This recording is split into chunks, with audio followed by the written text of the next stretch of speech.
Hello students, today we are going to learn the solutions of Speedy I Need You, and today we are going to solve questions and answers of this lesson. Okay, class 5th English lesson 2nd. Okay, first is given read and answer.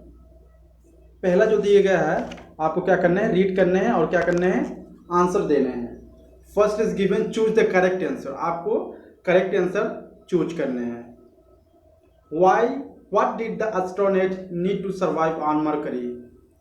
यानी astronaut को क्या चीज की जरूरत है कि वह mercury पर रह सकते हैं.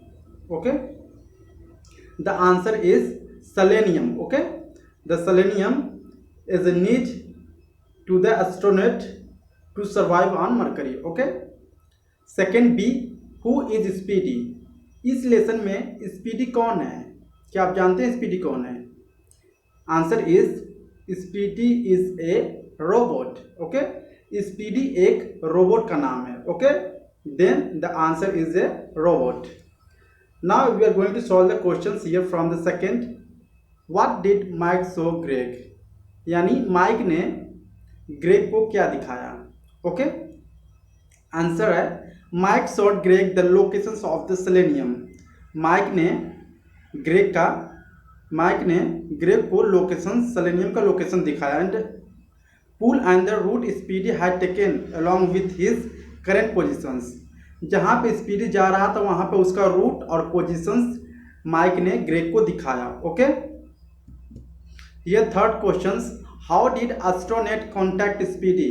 मीन्स जो स्पीडी रोबोट था उनको एस्ट्रोनॉट, जो दोनों दोस्त थे माइक एंड ग्रेग, उसको किस तरह कांटेक्ट किया. Okay, the answer is the astronauts contacted speedy by using radio. Radio के जरिए एस्ट्रोनॉट्स ने स्पीडी से बात की और कांटेक्ट किया. Okay, question number fourth, why did Mike think that Speedy had gone mad. Mike ऐसा क्यों सोच रहा था कि स्पीडी जो रोबोट है वो पागल हो चुका है. आंसर हम इसका लिखेंगे, Mike thought Speedy had gone mad because Mike ने स्पीडी के बारे में सोचा कि स्पीडी अब पागल हो चुका है क्योंकि he kept circling the selenium pool. वह सेलेनियम पूल की चक्कर लगा रहा था सिर्फ और कहीं नहीं जा रहा था. इसलिए माइक ने समझा कि वो टोटली स्पीडी जो रोबोट है वो पागल हो चुका है. Okay, here given B. इसमें बी दिया गया है थिंक एंड आंसर. आपको सोचकर इसका आंसर देना है. ठीक है, फिफ्थ क्वेश्चन है, there are 3 laws that are built into robot brain. यहाँ पर 3 तरह के रूल्स हैं जो रोबोट के दिमाग को लेकर बनाए जाते हैं. Okay, the first law state that, पहला रूल है जो कहता है कि the robot must not injure human beings. कि रोबोट किसी भी मानव जात को क्षति या नुकसान नहीं पहुंचा सकता. और through इनएक्शंस allow A humans being a harmed. और किसी भी ह्यूमन या मानव जात को वो हार्म नहीं पहुंचा सकता, चोट नहीं पहुंचा सकता. ओके, देन आपको एक्सप्लेन करना है. Explain the first law for the robot in your own words. जिसमें से बी का पहला आंसर क्वेश्चन पूछा गया है, explain the first law for the robots in your own words. यानी पहला रूल्स बताइए रोबोट के लिए अपने शब्द में. ओके, तो आइए देखते हैं आंसर इसका.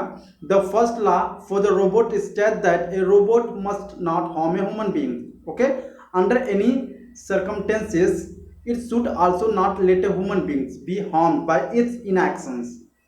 मीन्स पहला लॉ ए स्टेट, यानी ये बताता है कि किसी भी मानव जात को क्षति पहुंचा नहीं सकता कोई भी robot. Okay, this means that a robot need to ensure that human is not harm by its either doing something or not doing something.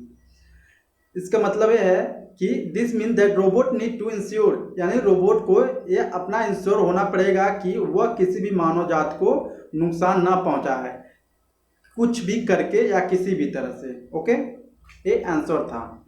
आइए बी का देखते हैं. बी का क्वेश्चन दिया गया है, why did Mike explain the 3 law to Greg. Means Mike ने Greg को 3 लॉ क्यों बताया, कि तीन रोबोट के रूल्स क्यों बताए ग्रेग को. तो आइए जानते हैं. आंसर है Mike explained the 3 robots law to Greg because Mike ने ग्रेग को क्या किया, वह 3 रूल्स बताए क्योंकि they were trying to figure out why Speedy was running around the selenium pool.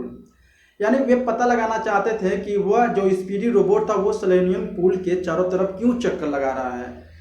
Instead of bringing the selenium back to them, यानी selenium को वापस लाने के बजाय वह स्पीडी जो था वह सेलेनियम पूल के चक्कर क्यों लगा रहा था। ओके, हियर सी है questions. When can robot not follow the third law, means robot कब तीसरा लॉ को या तीसरे रूल्स को फॉलो नहीं करते हैं। आंसर है a robot can not follow the third law if it is in direct conflict with the first and 2 laws. क्या करेगा, जब रोबोट तीसरे लॉ को नहीं फॉलो करेगा तब कि पहला लॉ और दूसरे लॉ क्या हो, कॉन्फ्लिक्ट हो, मतलब उसके अगेंस्ट हो, तो तीसरा लॉ फॉलो नहीं करेगा। ओके, क्वेश्चन नंबर 6, यहाँ पर 6, 7, 8 3 क्वेश्चन हैं, ठीक है, आपको इसको आंसर देने हैं। Question number 6, do you think, क्या आप सोच सकते हैं, Greg was smart in thinking of a way to get Speedy to help him. क्या आप सोच सकते हैं ग्रेग काफ़ी बुद्धिमान था या सोच सकता था स्पीडी को वापस लाने में या स्पीडी को हेल्प करने में। तो आप क्या कहना चाहेंगे इसके बारे में। Answer is Greg was quick to think on his feet.